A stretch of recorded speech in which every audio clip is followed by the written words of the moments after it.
Ok, on va commencer. Merci de votre participation. Je vois qu'il y a pas mal de monde dans la salle. La salle est pleine même, ouais.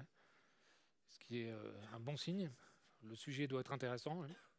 Et écoutez, je vous remercie encore de votre participation. Soyez les bienvenus à cette session, ouais. Avant de commencer, je vais me présenter. Je m'appelle Joël Gossy. Je suis Customer Engineer. Alors dans le jargon Google, ça signifie ingénieur avant-vente.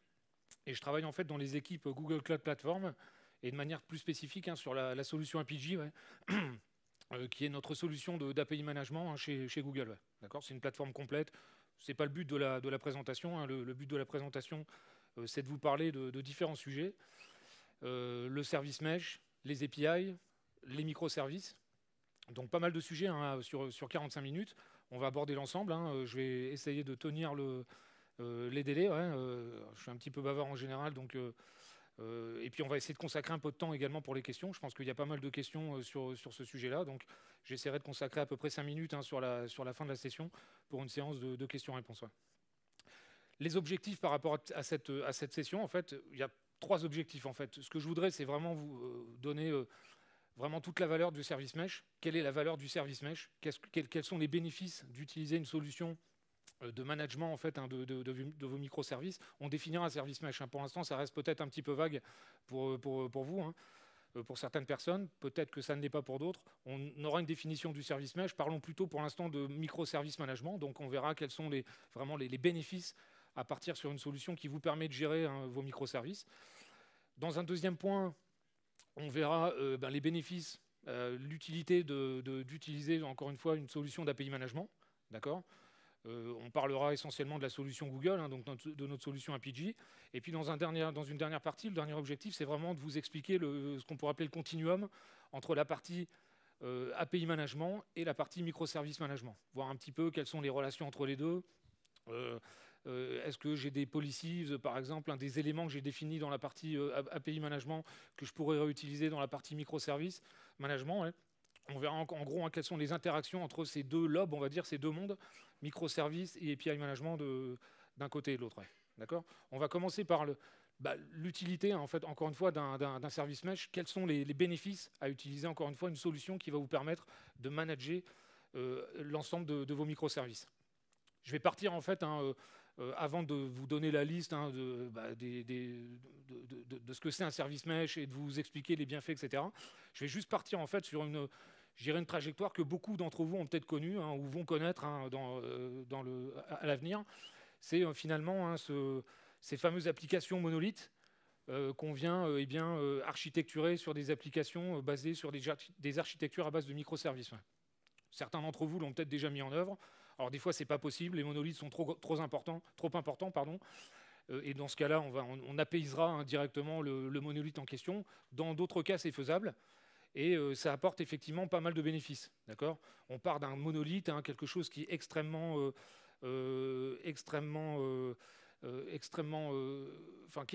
qui apporte un couplage extrêmement fort à une situation dans laquelle on gère des microservices. Alors, je ne vais pas définir tous les biens fondés d'utiliser des microservices, mais on va avoir beaucoup plus d'agilité, un couplage beaucoup plus lâche, et des possibilités même en termes d'organisation pour vous développeurs, par exemple, de pouvoir dédier certaines équipes à des développements de certains microservices, d'autres sur d'autres développements, par rapport à une même, encore une fois, application, mais constituée donc de microservices, avec encore une fois des équipes différentes qui pourront intervenir sur différents sujets. Donc le gros monolithe, ce fameux monolithe, cette fameuse application qu'on avait initialement, l'idée, c'est qu'on va l'exploser finalement sous forme de microservices. Alors on est aidé dans cela, on va utiliser notamment la partie containerisation, qui est importante, qui va nous amener énormément de bénéfices, et également la partie infrastructure, notamment Kubernetes, par rapport à tout ce qui est déploiement, orchestration, notamment des microservices, des déploiements qu'on effectuera. On va avoir un bénéfice à utiliser, encore une fois, ce type d'infrastructure. Donc, vous le voyez tout de suite, on a effectivement, par exemple ici, dans l'exemple que l'on donne, on va avoir ici 5 microservices. Automatiquement, tout de suite, on voit qu'il y a un aspect réseau qui va rentrer en compte également. Vous voyez que les microservices vont communiquer entre eux. Donc ça, c'est un aspect qui est difficile ensuite.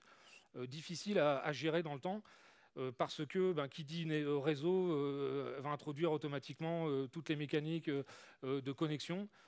Qu'est-ce que je vais faire en termes de retry, en termes de timeout, enfin bref.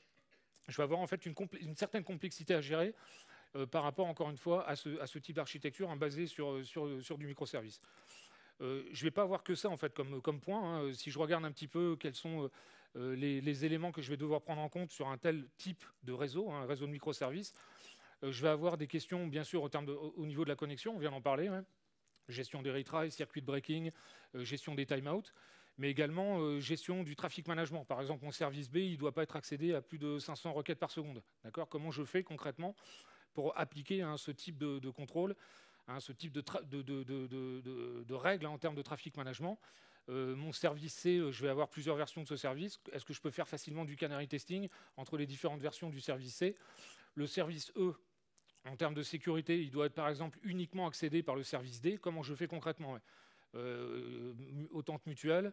Bon, ça veut dire que si je le gère directement au niveau de mon code, ça va être relativement complexe à gérer également. Donc tous les aspects connexion, contrôle en termes de trafic management et sécurité sont difficilement, on va dire, difficilement manageables de base au niveau d'un réseau de microservices. D'accord ? L'aspect monitoring également, il va être important. Hein. On le voit ici. Hein. Moi, j'aimerais bien pouvoir récupérer des métriques d'exécution par rapport à l'ensemble de mes microservices qui constituent mon application. Comment je fais concrètement? Hein. Sur un monolithe, c'est relativement simple. On a du monitoring de manière assez simple. On place des agents, on récupère des données de manière assez simple. Ici, c'est beaucoup plus compliqué. On a un système qui est complètement distribué. Donc, de base, on va se poser les questions sur voilà, comment sont exécutés mes différents microservices et quelles sont les métriques d'exécution comment je peux récupérer différentes métriques d'exécution par rapport à ces microservices. Donc toutes ces questions, elles sont légitimes, d'accord?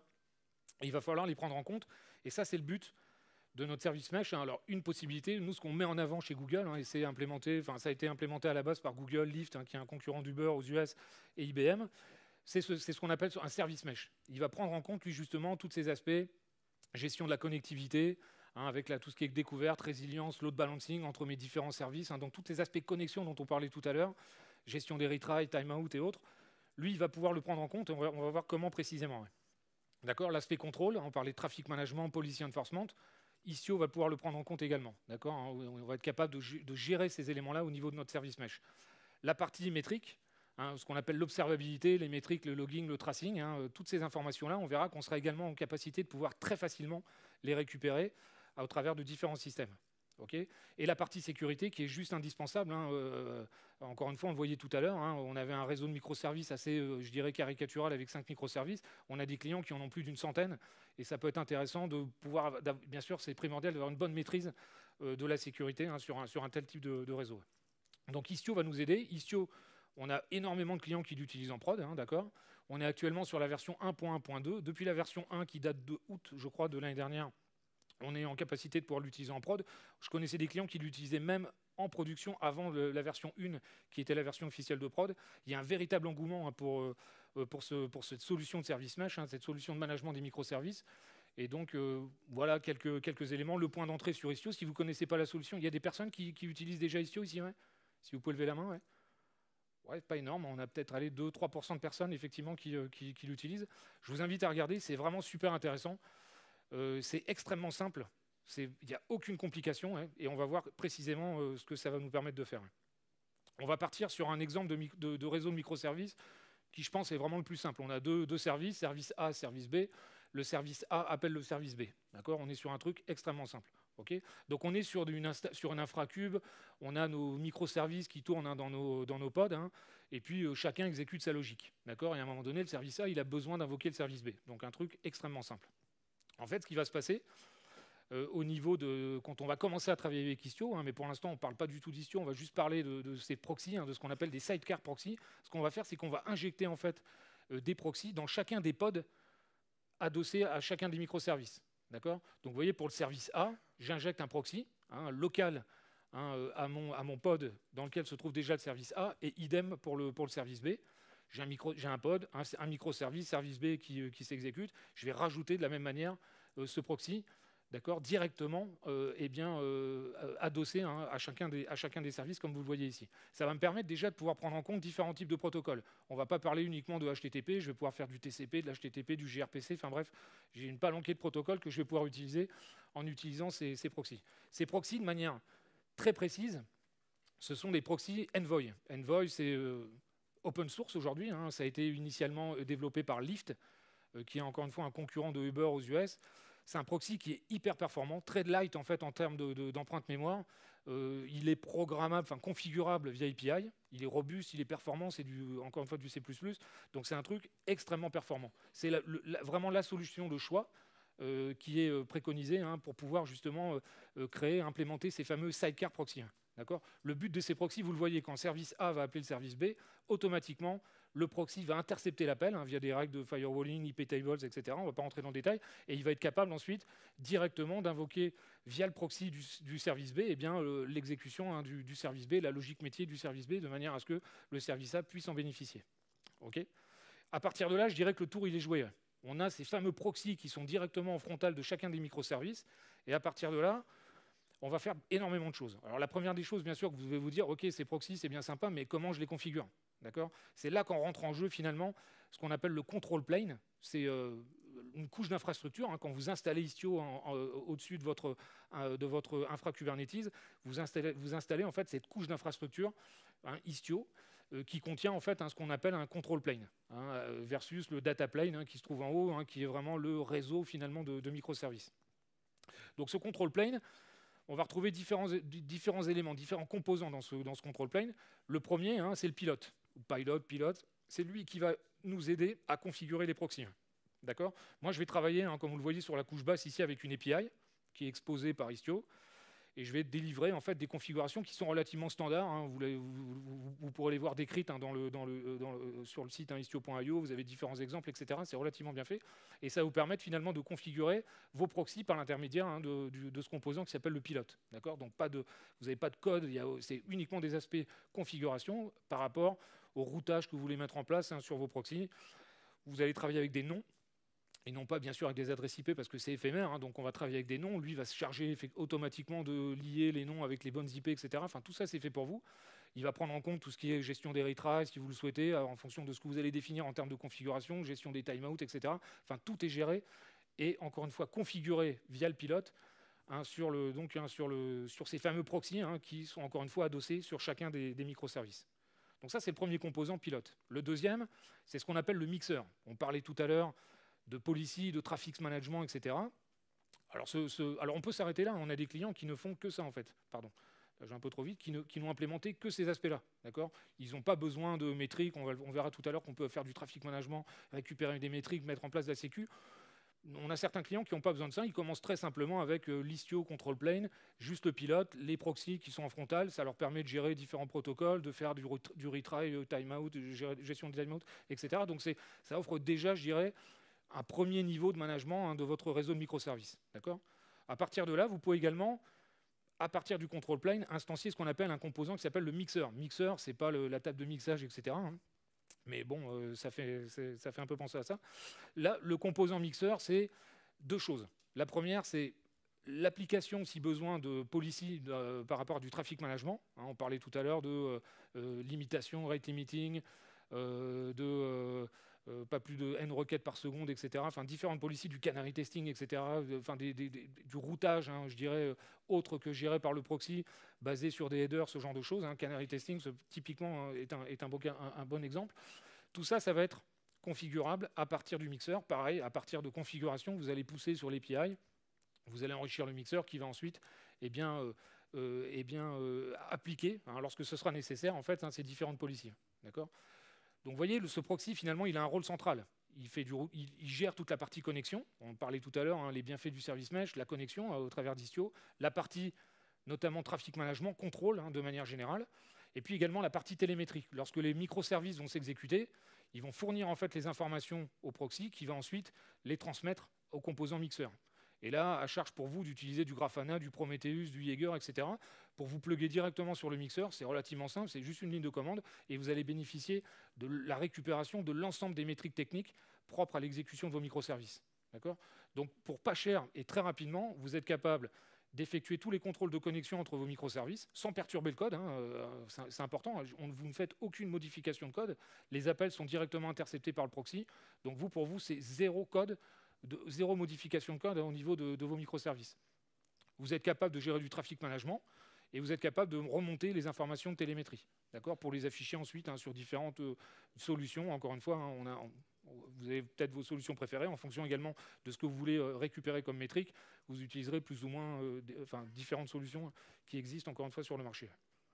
Donc ça, c'est la partie mixeur. Vous voyez, on a un APG, chez Google APG, on a un adaptateur, ce qu'on appelle un adaptateur spécifique qu'on a mis en place, qu'on peut mettre en place sur le mixeur, c'est pas obligé, et on verra comment on peut l'utiliser, notamment avec la brique d'API Management juste après.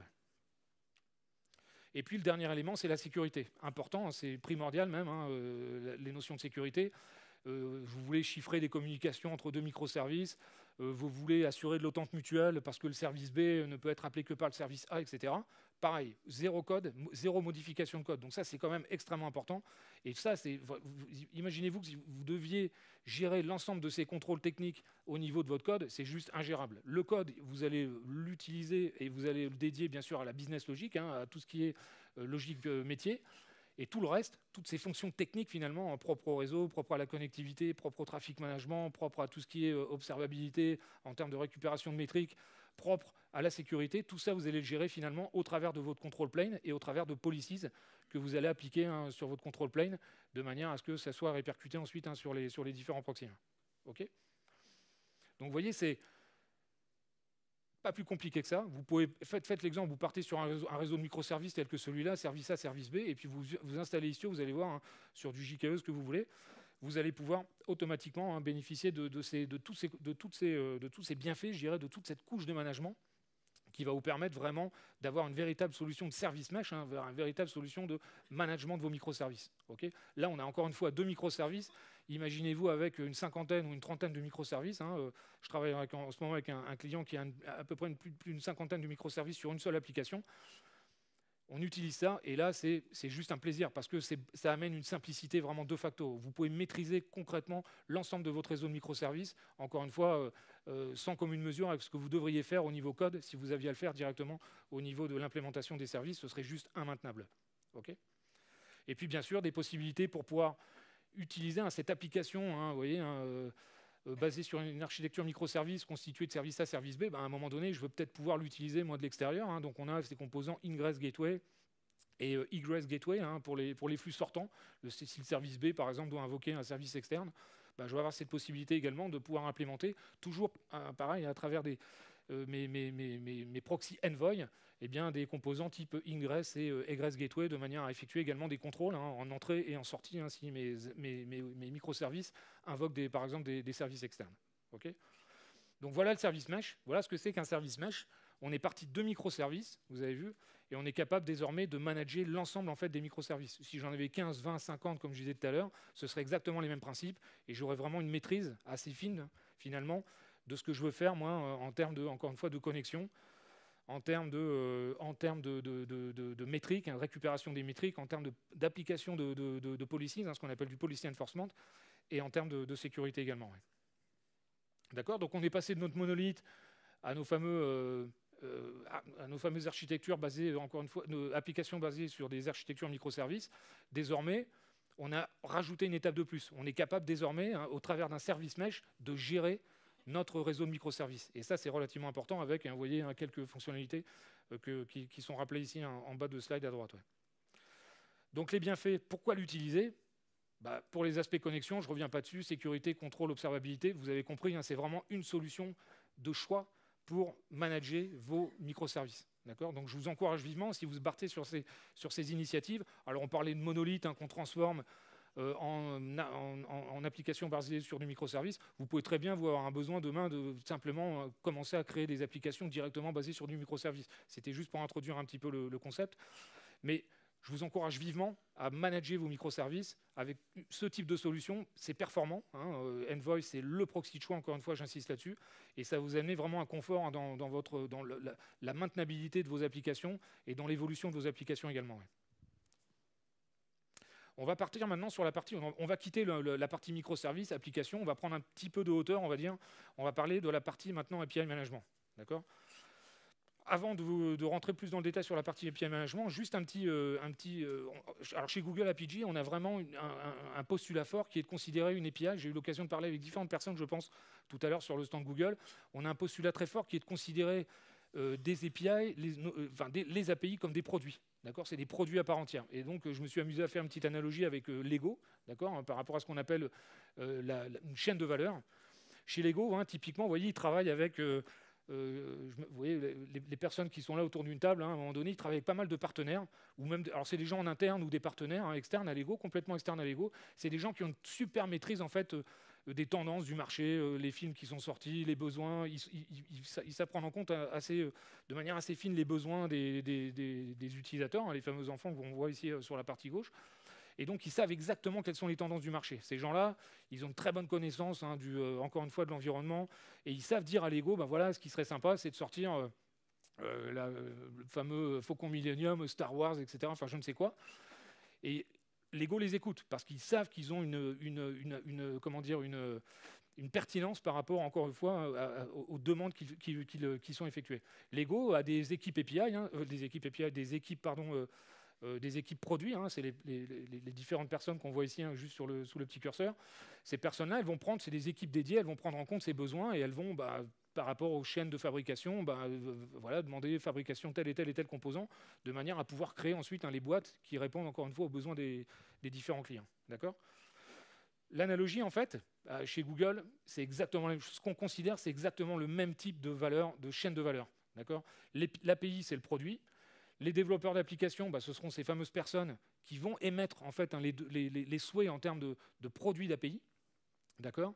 Et puis les API teams, ce seront les personnes dans votre compagnie ou dans les différentes sociétés, hein, pour lesquelles vous travaillez ou dans lesquelles vous travaillez, qui vont tout simplement utiliser les données du back-end pour créer ces produits d'API. D'accord ? Donc on n'est pas dans une démarche où on part du back-end et on expose les informations techniques du back-end sous forme d'API, parce que ça ne marche absolument pas, je peux vous le dire.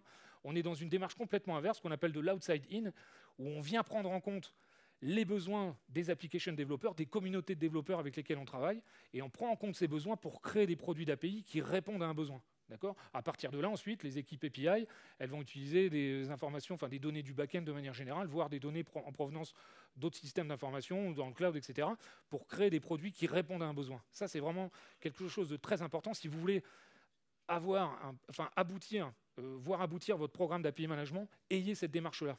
C'est la démarche qu'il faut avoir, et c'est ce que nous, on préconise, encore une fois, chez Google APG par rapport à notre solution. Donc tout ça pour dire, une fois que vous avez donc cette plateforme d'API management, hein, donc constituée d'une gateway, portail développeur, des éléments de sécurité spécifiques, hein, tout ce qui est bot detection quand vous êtes en SaaS par exemple, l'analytics, de la monétisation, des extensions, du monitoring, hein, qui n'est pas signalé ici. Et ça, c'est important parce que souvent, les clients avec lesquels on travaille nous disent « Ouais, moi, j'ai un besoin d'API management. Alors, il me faut une gateway. » Ouais, mais il faut plus qu'une gateway, une plateforme d'API management. Et on travaille avec différents clients à différentes tailles, en fait, hein, des grosses entreprises comme des plus petites. La gateway, bien sûr, je dirais que c'est une commodité, quoi. La gateway, la sécurité, c'est vraiment le truc de base, on va dire. Mais après, à partir de là, une plateforme d'API management digne de ce nom, elle doit fournir beaucoup plus. Si on repart sur la logique dont on parlait tout à l'heure, une logique produit, hein, un produit métier qu'on va venir exposer, commercialiser, marketer à partir de communautés de développeurs, on a besoin d'un portail. C'est indispensable. Un portail brandé avec votre marque qui reprend une identité forte. On a besoin d'analytics pour voir comment le produit est utilisé, par qui, comment, en provenance de quelle zone géographique, avec quel type d'OS, sur quel type de plateforme. Enfin, toutes ces informations, elles vont être importantes parce que ça va nous permettre justement de faire évoluer le produit de manière à coller en permanence aux besoins des application développeurs et donc aux besoins des clients finaux. D'accord ? Donc ça, c'est un élément important, hein, cet élément d'analytics. Puis les extensions, la monétisation. On a des exemples de clients, hein, qui utilisent la monétisation pour monétiser leurs produits d'API. Hein. Je pense à MapQuest, hein, par exemple. Vous allez sur le portail développeur, vous allez retrouver les différents produits. On retrouve vraiment les termes produits avec différents plans, en fait, hein, de consommation de ces différents produits. D'accord ? Pour d'autres, ce n'est pas forcément un besoin à court échéance, mais par contre, ça le sera dans quelques années, parce que c'est ce qu'on voit de plus en plus pour des clients qui ont vraiment des programmes d'API management aboutis. Progressivement, on arrive sur des besoins de monétisation, parce que l'écosystème s'agrandit, et à un moment donné, on veut monétiser tout simplement ces API, mais encore une fois, c'est absolument pas une obligation. Donc on retrouve le système d'API management, les différents backends, vous voyez, legacy, monolith, ou nos fameuses applications dites modernes, basées sur des architectures à base de microservices. Et donc, qu'est-ce qu'on va pouvoir faire? Alors, le portail développeur, avant de rentrer plus dans le détail, super important, on a cette règle, je passe assez rapidement, 5-5-5. Si vous arrivez sur un portail développeur, on a quelques exemples ici. Nous, chez Apigee, Google Apigee, on a cette règle. 5-5-5, c'est 5 secondes pour comprendre une API, 5 minutes pour la tester, et 5 heures pour l'intégrer dans un développement d'application. Si vous n'avez pas cette règle-là, vous pouvez laisser tomber. L'expérience développeur, elle est naze. Okay, vous pouvez aller sur certains de ces portails. Il y en a un autre qui est PayEasy, par exemple. Alors, je vais vous montrer, par exemple, PayEasy. Je peux vous montrer un exemple ici. Ouais, PayEasy, moi, je l'avais mis ici en place. Vous voyez, PayEasy, en fait, ici, vous allez retrouver toute la partie Docs Sandbox. C'est vraiment dans le domaine de la banque, ici, vous voyez. Vous allez retrouver les différentes API. Vous voyez très facilement, je ne suis pas spécialiste bancaire, mais vous voyez typiquement Credit Card and Payments, j'arrive facilement à comprendre ce qu'il fait, d'accord. C'est assez simple, je clique dessus, j'accède à différentes informations, d'accord. J'ai un petit peu plus de détails ici si je prends le temps de le lire, et puis ici je peux envoyer une requête, et assez rapidement, vous voyez, je récupère ici un contenu, des headers, des headers types au niveau réponse, et très facilement, vous voyez, en quelques secondes, je comprends ce que fait l'API, je sais la tester. Et à partir de là, je peux commencer à travailler avec, en fait. C'est cette expérience-là, au niveau portail développeur, qu'on pousse et qu'on cherche à avoir au niveau d'un programme d'API management. Donc ça, c'est vraiment quelque chose d'important. L'analytics, vous aurez sur une solution telle qu'Apigee toutes les données d'analytics possibles. Je ne rentre pas dans le détail, ce n'est pas une présentation produit, mais vous pouvez créer vos propres dashboards, vous avez tous les engagements développeurs, donc des vues très business, et pour le monitoring, des vues beaucoup plus techniques. Mais le monitoring, il est important, pouvoir créer des alertes. J'ai, je ne sais pas moi, temps d'erreur 403 sur un intervalle de temps par rapport à mes produits d'API. Je veux remonter une alerte vers un service now, par exemple. On s'intègre avec tout. Mais remonter un incident, typiquement, c'est quelque chose qu'on sait faire. Faire du drill down également sur le trafic API management. Pouvoir investiguer de manière fine pourquoi, quand a eu lieu l'erreur, en provenance d'où, à quelle heure, etc. Pour quelles raisons, avoir la root cause. Tout ça, c'est des choses qu'on est capable de fournir. Et tout ça, ça fait la valeur, encore une fois, d'une solution d'API management. La monétisation, pareil, différents modèles de tarification. On est même capable, sur notre solution, de tarifer en fonction de la valeur de la donnée. D'accord ? Tout ça, c'est issu également de la partie analytics. Chez Google, en général, analytics, on n'est pas trop mauvais, en général. On est assez bien coté, on va dire.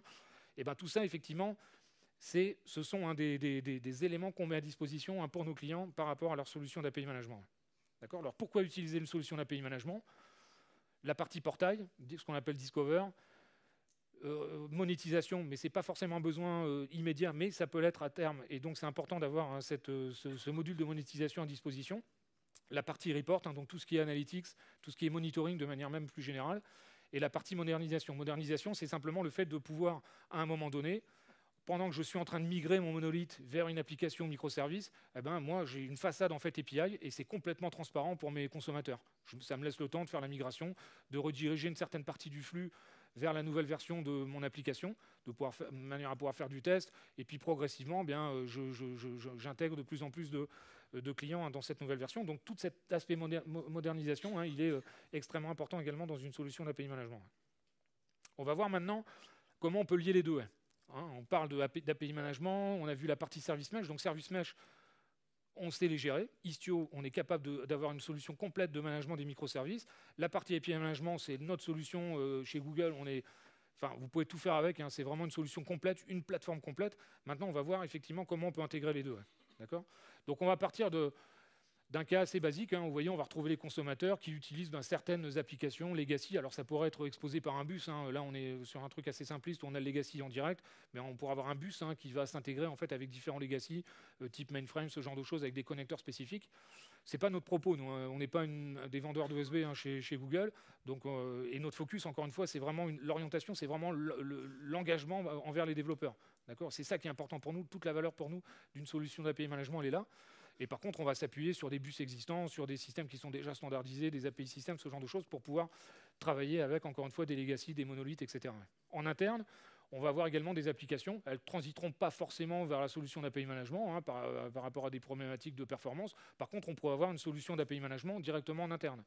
Et on a même des fois des clients qui commencent par un programme d'API management purement interne et qui progressivement s'ouvrent ensuite vers des partenaires. Donc là, ce n'est pas signalé, mais on pourra avoir effectivement une solution d'API management aussi en interne, de manière à pouvoir APIser les applications ici legacy et monolith. À partir de là, on l'a vu, et je pense que vous le voyez, vous le voyez également chez vos clients ou chez les clients pour lesquels vous travaillez ou avec lesquels vous travaillez.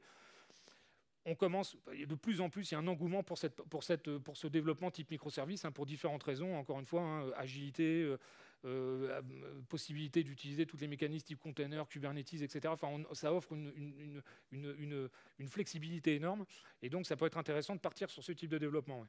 Et ce qu'on observe progressivement, c'est ce qu'on appelle la prolifération.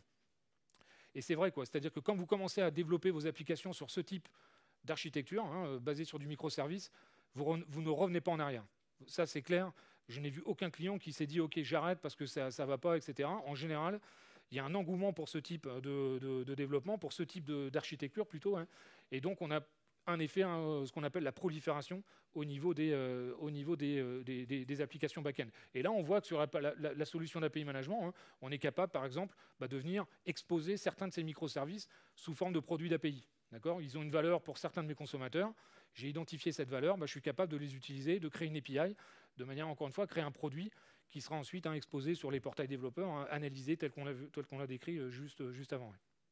Et puis, si on part sur une démarche, je dirais, salutaire, saine, entre guillemets, on va utiliser un service mesh, Istio par exemple, pour pouvoir gérer, encore une fois, manager ces différents réseaux de microservices, apporter une solution de service mesh, d'accord, avec tous les bienfaits dont on a parlé tout à l'heure. Okay. Là où c'est intéressant, je reviens sur ce que je disais tout à l'heure, chez Apigee, chez Google Apigee, on fournit, vous voyez, cet adaptateur, ce qu'on appelle l'Apigee Adapter, qu'on va pouvoir intégrer dans le fameux control plane au niveau d'Istio. Rappelez-vous, dans ce control plane, on avait un pilote pour piloter le proxy, on avait un mixeur pour gérer toute la partie policy enforcement et puis récupération des métriques, et puis on avait un composant Citadel pour la sécurité. Nous, ce qu'on va apporter, c'est un élément de mixeur qu'on va venir rajouter et qui va nous permettre, déjà, dans un premier temps, de pouvoir récupérer en fait toutes les télémétries, toute la partie exécution des microservices.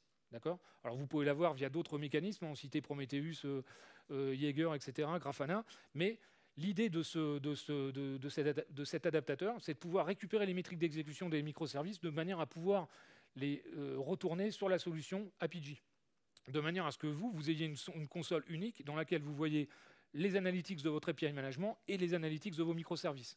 En général, c'est quand même assez sympa d'avoir une console unique dans laquelle on peut avoir une vision globale en fait, sur la partie API management et sur la partie microservice. Donc ça, c'est, je dirais, la base de cet adaptateur. Il va également pouvoir, cet adaptateur, exécuter des policies qui n'existent pas dans Istio, mais qui existent dans Apigee. Vérification clé d'API, quota enforcement, enfin bref, toute une série de policies. Ces policies-là, on va pouvoir les mettre en place au travers, encore une fois, de cet adaptateur sur Istio.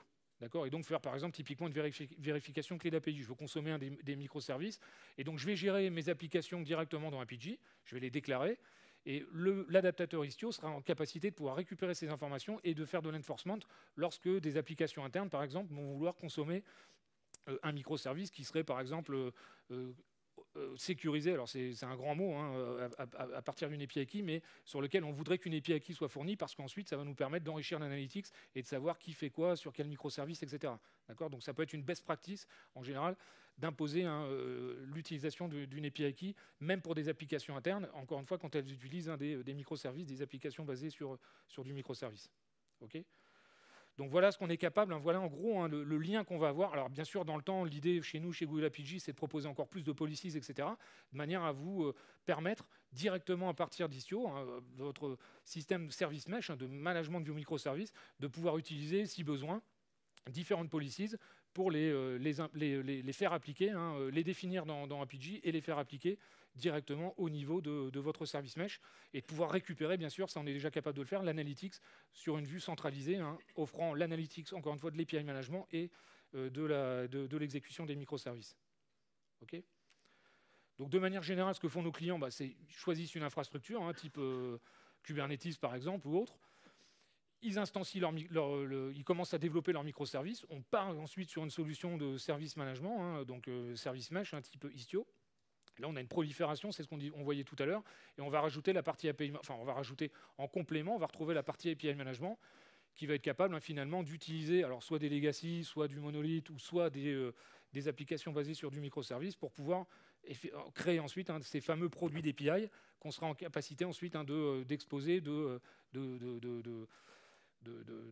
d'offrir plutôt à des partenaires, que ce soit des consommateurs internes, des partenaires externes, du grand public, en fonction, encore une fois, de l'utilisation, de l'utilité de votre solution d'API management, de l'usage, pardon, plutôt, que vous voulez faire de votre solution d'API management. D'accord ? Donc voilà, en conclusion, les différents points qu'on a traités, la valeur, enfin le bénéfice, l'utilité d'utiliser un service mesh. Je pense que vous êtes à peu près convaincus. Enfin, j'attends vos retours. Hein, on va faire une séance questions-réponses, mais n'hésitez pas.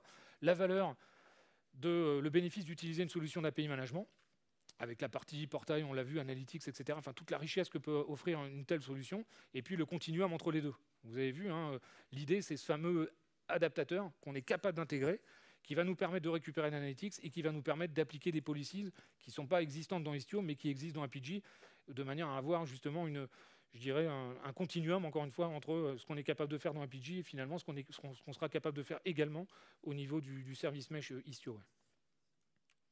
Alors j'avais prévu une petite démo ici, exemple. En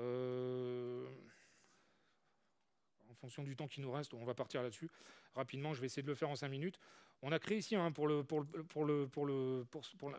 Devoxx en fait une application donc basée sur du microservice, une application web. C'est une application relativement simple, hein, une application de site marchand. On retrouve une liste de produits, etc. Enfin, toute une série de trucs. C'est assez simple. Hein, vous voyez, et puis vous pouvez acheter différents produits avec différentes devises, etc. Donc c'est pour ça qu'on retrouve en fait toute une série de microservices. Sur ces microservices, il y en a un qui est vraiment intéressant pour nous. C'est celui qui s'appelle Catalogue, enfin Product Catalog Service. C'est la liste en fait de l'ensemble des produits qu'on est capable de commercialiser sur le site. Et là, ce microservice, on se dit tiens, ça pourrait être intéressant d'utiliser à la fois en interne pour des applications internes qui auraient besoin de récupérer cette liste de produits, mais également par rapport à des applications externes. Et donc on se dirait on se dit tiens, c'est pas mal, on pourrait créer une API de manière à pouvoir exposer ce microservice tel qu'il existe. Okay, on a intégré un adaptateur, vous le voyez, dans le service mesh Istio, et donc on est capable, donc on fait ça avec un fichier qui s'appelle handler.yaml, on vient d'écrire en fait toute la connectivité, quel est le tenant on-premise ou cloud SaaS avec lequel on veut interagir, et puis à partir de là, on a un lien entre l'adaptateur et la solution d'API management, par rapport à tout ce qu'on va définir dans la solution d'API management, on pourra avoir une interaction, encore une fois, en termes d'analytics et de policy enforcement, au travers des deux éléments, API management et microservice management. D'accord ? Alors, si on a un focus déjà dans un premier temps sur la partie pure microservice management, qu'est-ce qu'on a fait dans APG, en fait, on a créé une application interne. On hérite d'une API key, d'un secret.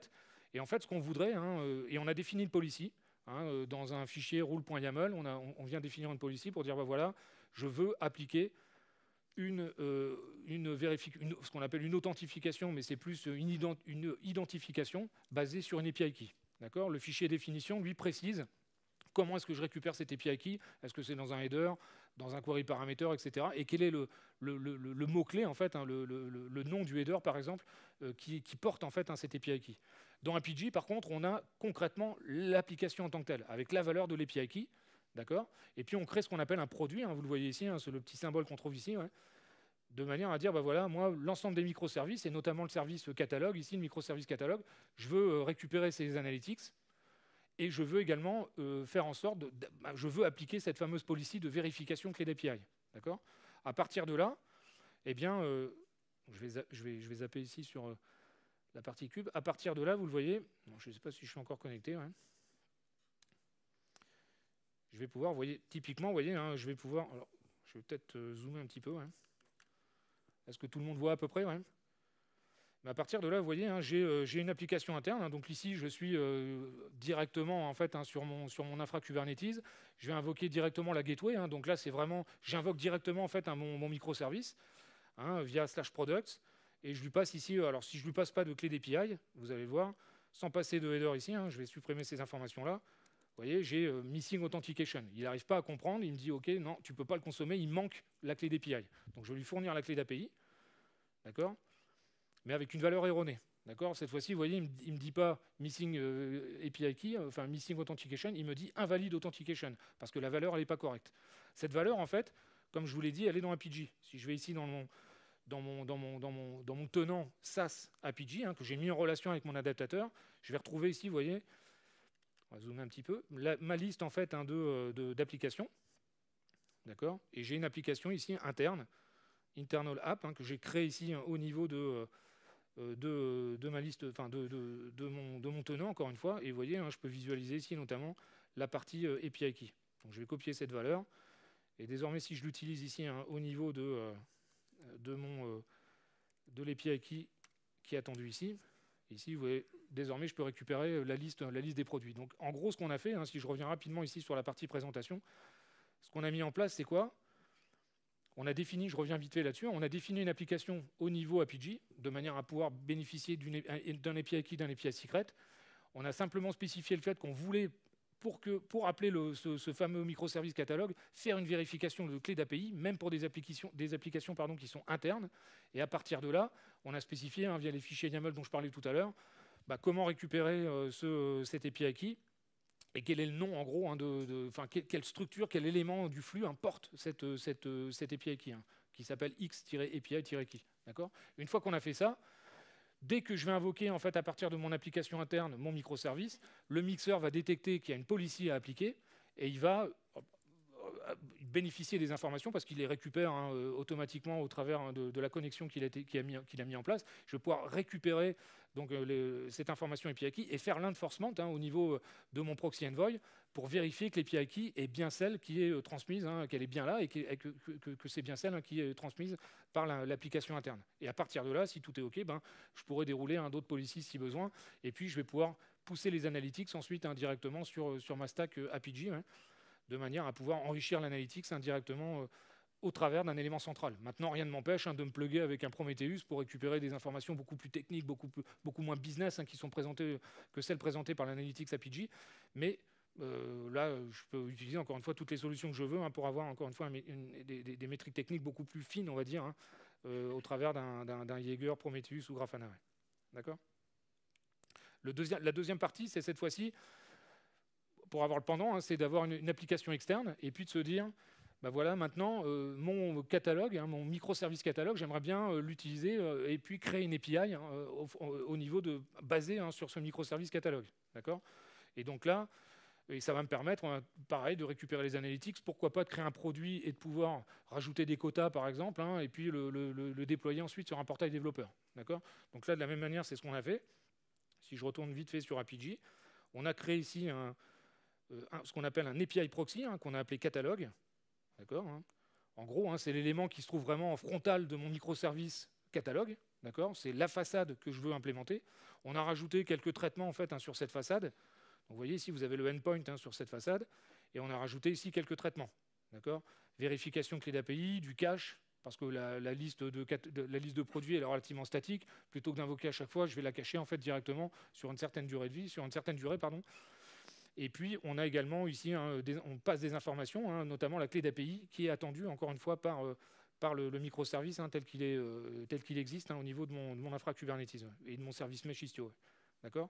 À partir de là, cet API proxy, on l'a packagé dans ce qu'on appelle un produit d'API. Vous voyez, on va retrouver cette notion de produit ici au niveau d'APG, catalogue product.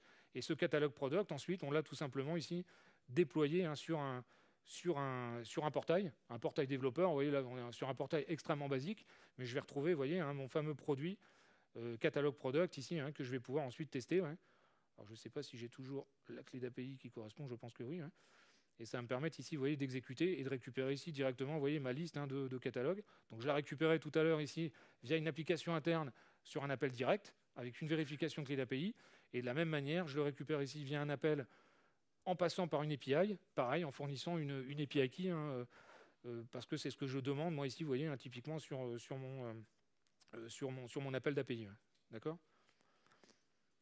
D'accord. Donc l'idée, c'était de vous montrer justement les deux facettes, à la fois la partie microservice management, mais également la partie API management. Et vous avez vu dans la partie microservice management, qui pour moi, dans ce cadre-là, est la plus intéressante, vous avez la possibilité de récupérer des policies propres à APG pour les faire appliquer, et des données dans APG pour les appliquer ensuite lors de la consommation d'un microservice par une application interne qui ne passe pas, vous voyez, par la stack d'API management, mais qui utilise les données de l'API management au travers de l'adaptateur Istio. D'accord ? Donc voilà, il reste quelques secondes, je suis désolé pour des questions. Hein. Non, c'est pas, je suis désolé. Bon, il y avait un choix à faire entre la partie démo et questions. Bon, vous pouvez venir sur le stand Google APG, vous êtes les bienvenus. Hein. Merci beaucoup, c'est gentil. Hein. Merci. Et juste pour les personnes qui ont fait le challenge avec les équipes Google, si vous avez besoin d'un mot de passe, en fait, le mot de passe, c'est Node.js. Bonne journée à tous, bonne conférence. Et merci encore pour votre participation.